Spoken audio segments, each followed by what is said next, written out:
We have a ton of news to discuss today, including the latest trade and free agent rumors. We get the latest free agent talk on Johnny Gaudreau, as well as Ilya Mikeyev and Philip Forsberg, Chris Letang. Plus, we have the latest trade talk involving teams like the Ottawa Senators, the Philadelphia Flyers, the Seattle Kraken, plus as well as trading some potential UFA rights. We have a couple of parades going on in the hockey world today, and a whole lot more. That's coming up next.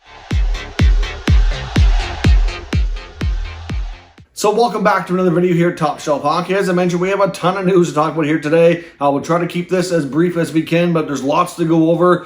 First up, we get the Stanley Cup Celebration Parade in Colorado today in Denver. Obviously, the Avalanche are having a ton of fun. Lots of footage coming out from the parade. Looks like they're having an absolute blast to the surprise of absolutely no one. They have a hard-earned victory that they're really celebrating, and it looks like they're having a ton of fun, which is great. Congratulations again to the Avalanche, as well as to all the fans who get to partake in the festivities. One thing that I kind of thought stuck out as kind of comical in a way, which we saw Tampa do similar things last year, is Nazem Kadri actually had a shirt made, and he and many members of his family appeared to be wearing it. It's a picture of the celebration of him scoring the game-winning goal in the final, and it has too many men on it. Obviously, we know the Lightning were quite upset, and John Cooper made a huge deal over the fact that he was accusing Kadri basically of jumping early, which caused too many men, which did not get called. So he's obviously having some fun with that. We saw last year the Lightning had shirts talking about how far over the cap they were. I think it was like 18 million over the cap or whatever it said. And then, of course, the Kucherov t-shirt, which became famous quickly, which was the number one BS shirt after his now infamous comments from the post-game celebrations after Tampa won the cup. So Kadri certainly kind of continuing the tradition that's kind of become there with making of the funny t-shirts afterwards. I personally thought it was comical. Might as well make fun in light of the situation. Obviously, it is what it is. It doesn't matter if there was too many men or not. It's all over and done with at this point, but certainly interesting to see what's going on there. Of course, last night we saw the St. John Sea Dogs clinch the 2022 Memorial Cup Championship on home ice, which was a great thing to see. Obviously, the Sea Dogs team were their underdogs going into this tournament, being the host team. Of course, they lost out early in the QMJHL playoffs, which was not expected. They were a team expected to be right near the end, contending for the Quebec Junior Championship, league championship. That's just what they were supposed to do. And for whatever reason, they bowed out early in a Game 5 overtime, kind of somewhat fluky goal to knock them out in the best-of-5 series against Rimouski. So it certainly was an unfortunate scenario. They changed coaches, and this team was well prepared. Gardner McDougall, the longtime head coach of 20-plus years at the University of New Brunswick, with 7 national titles in U Sports under his belt, now has a Memorial Cup championship to add to that as well. So certainly a great accomplishment. New York Islanders prospect William Dufour was named tournament MVP. Obviously, we were right up there in goals and points. Had a 4-goal game in the previous game to clinch them going directly to the finals against Shawinigan. It was quite an effort by this team with Dufour leading the way. Be interesting to see what he does as he'll be turning pro with the Islanders next year. Lots of other good prospects as well, including Leafs prospect William Villeneuve, Senators prospect Philip Daou, and many others. We'll see. This team is going to look quite a bit different next year, but nice to see the host team getting to celebrate. They put on a heck of an event. Lots of NHL players around, like the Sea Dogs alumni especially, and they did a terrific job hosting, so certainly great to see. Of course, we got lots of other news to get in here as well, including some news out of Buffalo, where they've signed longtime veteran goaltender Craig Anderson. He is going to return on a 1-year deal valued at $1.5 million. His stats from last year may not have been the prettiest, but he certainly had a lot of leadership that came, which I know a lot of the Sabres players, especially the younger group, raved about his leadership on and off the ice and just the intangibles he brings and how important he was to that locker room. I think it's fair to say that the Sabres certainly value him, and I think they're going to continue to scour the goalie market. I don't know if they'll go with Ukko-Pekka Luukkonen or if he'll spend one more year in the minors or what they're going to do and how that'll play out. But Anderson, I thought he played well, but you got to admit here that especially in the second half of the year, the team in front of him wasn't the greatest either. They really fell off and, obviously had some not so great results themselves. So to me, I think Craig Anderson's a good fit there. It's not a lot of money, not a lot of risk, and nice to see him continue his career. Really, if you think about it, he's one of the pure ultimate underdog stories, considering how early in his career he was drafted multiple times because he never got signed. Went through the waiver wire a lot. Before he landed in Ottawa, he bounced around a ton, and then he finally found long-term stability with the Senators, and then, of course, has ended up going a few places since then to kind of complete the journeyman part of his career before he winds down here north of the age of 40. So nice to see Andy continue on. Certainly somebody I've got a ton of respect for after everything he's accomplished throughout his career. Now some news on the coaching front. The Dallas Stars, of course, recently named head coach Peter DeBoer new to his role. Now they're adding an assistant coach, which is former Devils assistant, and I believe he was Devils interim head coach for a while as well. Allred Nasruddin will be joining the Dallas Stars as an assistant coach. The Ottawa Senators also made some announcements today. We knew that they had lost assistant general manager Peter McTavish, who left the organization to go work for Cortex, who's one of the leading agencies in the hockey world. So he's going to go back to being an agent, as well as going to have some other responsibilities within the firm as well. He previously worked in the agent world before joining the Senators, and is going back to his roots. For whatever reason, he decided to do that. But Peter McTavish was one of the key negotiators, you could say, on the team when it comes to contracts. Obviously, that's what he specialized in before getting into that role with Ottawa. So they now have named two new assistant general managers, one within, one from outside. Trent Mann gets promoted from within, which is extremely well-deserved. He is the Ottawa Senators' chief amateur scout. Done a terrific job. The Senators have done a great job drafting. I know some people criticized last year's first-round pick, Tyler Boucher, which probably was fair to say is a bit of a reach where he was taken at number 10. But outside of that, and that still remains to be seen. It's early yet. But yes, I understand where the criticism came from. But for the most part, they've done an excellent job drafting. And obviously a lot of their top players are players they've drafted and developed. And Trent Mann has done a terrific job. So he'll certainly be very valuable as an assistant GM on the amateur side of things. And they bring in Ryan Bowness, son of longtime NHL vet Rick Bowness. So, of course, Rick Bowness worked for the Senators way back. So this will come for full circle with his son now being part of the team. Ryan Bowness has started off as being a variety of roles in the hockey world. Even worked as team manager on a few occasions when he was really young, and worked his way into being the director of pro scouting, where he's worked with the Pittsburgh Penguins for the last handful of years. So he'll leave the Penguins staff and join the Senators as an AGM. So his obviously main history is around the pro side. You got Trent Mann on the amateur side, so it makes sense that to get a variety of different backgrounds and experiences assisting GM Pierre Dorion, of course, who comes from a long-time scouting background himself before working his way up to be the general manager of the Senators. So now on to the free agent and trade talk of the day. Let's go first up some UFA rumors and the latest on some of the top guys out there.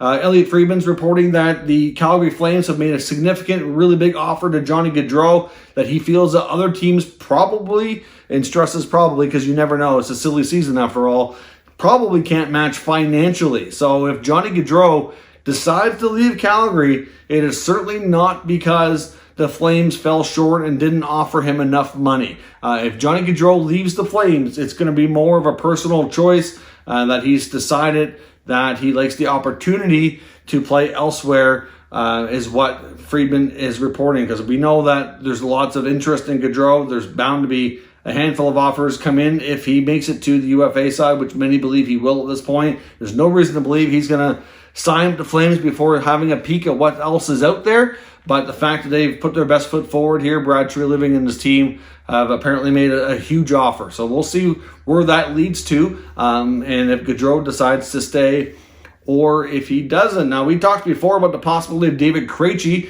returning to the NHL to the Boston Bruins. Of course, as I mentioned, he's technically a UFA as well. Now, NHL insider Kevin Weeks, who seems to be kind of the top of the insiders here lately with his Twitter videos with the breaking news, which I certainly get a kick out of because you never know when Weeks he's going to pop up here in these random places and give you a breaking news video. But his latest information suggests that David Krejci, he's kind of wondering if there is a possibility he could return to Boston. Now, he didn't come out and say that he had sources saying that they're talking or there's a good chance or anything of that nature. But if Kevin Weeks is putting it on Twitter saying he's wondering about something, to me that says he probably has some intel. We do know that David Krejci's returned from Europe, and he is spending the summer here in the United States. I believe it's in North Carolina, I do believe, or in that part of the country where he's spending the summer. But regardless, Especially where they have some significant injuries in Boston, they will certainly be into LTIRs, which could kind of prolong them making a decision on moving some players. And you kind of wonder if there's a possibility he could return, especially now that he knows that Patrice Bergeron is also coming back on a 1-year contract as well. Friedman talks about Elliot Friedman also went on to talk on the Jeff Merrick show today about Chris Letang, saying that he's had conversations with other NHL franchises who he believes have interest in Letang should he reach UFA market on July 13th. And the word he's hearing is kind of suggests that a lot of the teams right now that might have interest feel like there's a good chance Letang will re-sign in Pittsburgh, that they're getting closer and they're close enough that there's a path to getting a deal done. As I mentioned, there's not nearly as much reports on progress when it comes to Evgeny Malkin, but Letang much more likely to get done, and it seems like they're inching closer. When it comes to Philip Forsberg, there's still a chance he could hit the market, and I do think a team like the LA Kings, even though they've recently acquired Kevin Fiala, could still be swinging big here. I think Rob Blake's got another big move in him. Maybe it's on defense, not forward, but either way, something's going to be big going down in LA. I do get a gut feeling on that one. I don't think Blake is done. But when it comes to Forsberg, if he hits the market, there'll be lots of interest. Of course, we know that. Friedman is reporting that his sources are saying that there have been some progress made, and that there's many that feel there's a better chance now than there was a little while ago that he get a deal done and stay in Nashville. But certainly, too far to say that it's really imminent or anything of that nature. So we'll see. Obviously, when it comes to some other news around the NHL, when it comes to UFAs and trade rumors, you can kind of link these together. This is a bit of a UFA rumor and a trade rumor. Friedman's reporting that the Maple Leafs have made it known around the league that they're willing to trade the UFA rights to forward Ilya Mikeyev, who many of us suspected would end up leaving via free agency due to the fact that he could probably get more money on the open market. He did make a trade request with the Leafs last year, but of course we know that they denied that, wanted to keep him. They did get him, fair to say, equal or more of a role. Had a good season, at least in the regular season for sure. And, at this point, it seems like his time in Toronto has come to a close. So if a team wants to get a head start and get some, exclusive negotiating rights for a period of time to get him signed, they're certainly willing to listen to offers on that. You wouldn't be getting much of a return. You're probably looking at a mid to late round pick or something of that nature. Teams might jump on that, but then again, they might just wait and take their chances once they can talk to him for free on July the 13th. Now, there's a variety of NHL trade rumors I want to talk about here today as well, including Merrick and Friedman on the Merrick show today, talking about James Van Riemsdyk in Philadelphia. Of course, we've talked before. It's no big secret that the Flyers are looking to shed some salary. They're certainly looking to retool and kind of make some big changes to this roster. And Van Riemsdyk, with 1 year left and $7 million owing, is a good candidate to be moved out. Now, he still scored 24 goals. Certainly, not a great skater, not fleetest of foot, but certainly somebody who could be a good net front presence and still score a decent amount of goals. And it's believed that they would like to move him to be able to change up the dynamic of their team. Now, one team that Jeff Merrick mentioned, which I do agree makes a lot of sense, who has a salary cap space and a connection to the player, would be the Seattle Kraken. We know the Kraken want to add some more goal-scoring ability, and he certainly can provide that. It's only 1 year left. Of course, to Philadelphia, I believe there's part of his salary is a signing bonus. So once that gets paid tomorrow, July 1st, and that'll certainly reduce the total output as well, which will make it a little bit more intriguing. I'm not sure if the Flyers would retain any money on the contract or not. If they do, it would certainly probably increase what they get on a return. But obviously, the former head coach of Philly is the head coach in Seattle, Dave Haxtell, so there's a familiarity there. So it might be a scenario where the Flyers and Kraken get together on a potential trade there to send the veteran to Seattle. Now, when it comes to the Lightning, of course, we know are hard up against the cap. They want to bring back Andre Palat and Nick Paul. It's going to be really tough to do. They're already over the cap. They do have the Brent Seabrook contract that they acquired last year that they can place in long-term injury reserve to give them a little bit of reprieve here. So that will help to some degree, but it's not going to be enough. At least one decent salary needs to go. So they're going to have to do some surgery to this roster if they want to bring back Palat and Paul, and Yen rooted to some degree as well. And it's believed now Elliot Friedman just put out a little article on Sportsnet. He said it was too long to put out on Twitter, so he wanted to write a quick article on it on sportsnet.ca, saying that the Lightning are talking to defenseman Ryan McDonagh, who does have a full no-move clause, to see if he would work with them to facilitate a trade and find out which teams he might be willing to waive for if they could get a deal done. Now, it's quite possible here that McDonagh very well could say, I'm not going anywhere and completely stay put. But a lot of times with players, after they are approached about it, sometimes they do end up waiving because they kind of get the feeling that the team doesn't really want me here anymore, so to speak. I'm not saying that he's going to feel that way because I don't think that's entirely true, but at the same time, it's getting tough to prioritize one player over another when you have a group that has played together for an extended period of time. They've won together. It's really hard to, sometimes to pick one teammate over another when it comes to being able to re-sign them, but at the end of the day, it's just that simple that not everybody can remain Lightning at this point in time. So I do suspect that they might consider talking to Alex Killorn as well. He had another solid regular season, but to me wasn't much of a factor in the playoffs. He's down to 1 year left at $4.5 million, and he only has a modified no trade. So there's half the league he could be traded to without, I think it's 16 teams, I believe. So he could be traded to, 16 other teams without even being discussed. So when it comes to McDonagh, of course, he's got more term, over $6 million, like 6.7, I think it is that he's making. And I think he's got 3 or 4 years left. So it's going to be a little bit more substantial, not easy to do. So hard to say what he would accept and what he wouldn't. But as the Lightning offseason begins here, expect a little bit of surgery to this roster for an effort to keep their pending unrestricted free agents, and McDonagh might be the guy to go. Let me know in the comments, where do you think he might be willing to go to? What might be a good fit? I don't know if the Lightning are going to get much of a return, and I think they'd probably be okay with that if it means not losing their unrestricted free agents here. Now, another team to look out for is the Ottawa Senators. Some reports today from Sens writer for the Ottawa Sun, Bruce Garriock, talking about a variety of things we might see from the Ottawa Senators coming up, including a buyout, as well as some trades we might see. So, for example, he lists Colin White as being a pretty good candidate for a buyout, which I've talked about in a video here recently as well. White is still an RFA, so it's a lot less expensive than somebody who's in their UFA years to do a buyout on a UFA player who's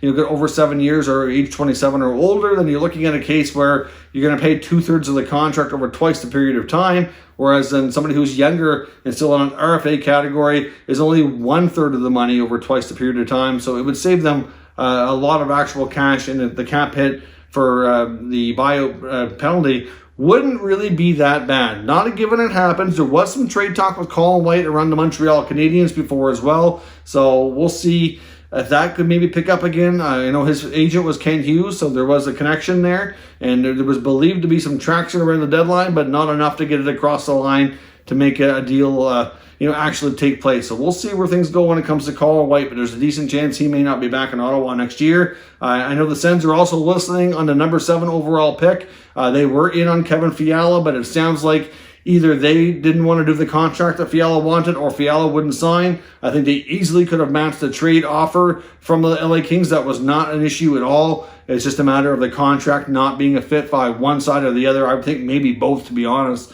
Hard to say exactly, but that number 7 pick is still in play, and they can find themselves a really solid, addition to a star young player who would fit in the first 2 lines of the offensive punch here. Connor Brown's another player who could find himself on the move if they do make a big swing for an impact player. Expect Connor Brown to maybe be included. He's got 1 year left and has already made it known that he would probably rather explore free agency next year than re-up right now. He's seeing a lot of other role players playing third line minutes, doing similar job to him, really getting bigger paydays and getting bigger roles going on to compete for Stanley Cups. And I think that maybe he's trying to see what he can do. I don't think it's anything to do with not liking Ottawa. It's just a matter of seeing what's best for his career at this point. Nikita Zaitsev is another member of the Senators you can expect to possibly be moved. Teams like Chicago, Arizona, and San Jose have made it known they're willing to take contracts with a sweetener. Zaitsev does have another player who has a bonus due tomorrow. Once that's paid, it's going to be a little bit less money, out for the acquiring team. So he doesn't really fit in Ottawa any longer, and it's expected that a trade with a small sweetener is something to expect with likely one of those other franchises that I just mentioned. So some names there that you could probably expect to not return to the Senators lineup here next year. But of course, they were, like I said, they were in on guys like Fiala. It's expected that they will have conversations around Alex DeBrincat. Maybe Clayton Keller in Arizona is another player they reportedly had their eye on. But it's hard to say just where things are at and what will actually end up getting done. But I do expect the Sens to be fairly busy. Now, when it comes to Montreal, as I mentioned in Colin White, one last thing I'll mention about the Habs is they are reportedly looking to get another first-round pick. There's a number of reports out there from NHL reporters saying that they'd love to acquire another first-round pick, ideally in the top 10, where they're hosting the draft and really want to kickstart a rebuild. They really need to get as many top prospects as they can. They have a good amount already in the system, plus some good amount of draft currency. They could package together multiple picks to try to move up, or maybe a roster player that's of good value to another team is included here. But they are talking to a lot of the other teams, including Ottawa, on that number 7 pick to see what they might do. Now, and the problem is here is for the Senators, if they were to move number 7 to Montreal, I just really don't know offhand what would be on that roster that they would want, because Montreal, they're not going to trade Cole Caulfield, they're not going to trade Nick Suzuki, Romanov, like those guys like that are not going to be available. So it really makes you wonder what they would get in return. So I'm not really sure we'd see a deal, but they're having lots of conversations trying to get themselves another top 10 pick. So let me know your thoughts on anything discussed here today down in the comments. We'll discuss further. If you're new to this channel, make sure you subscribe and stick around. We'll keep you up to date with the latest news, rumors, and analysis on all 32 NHL teams. Thank you for watching, and I'll catch you next time.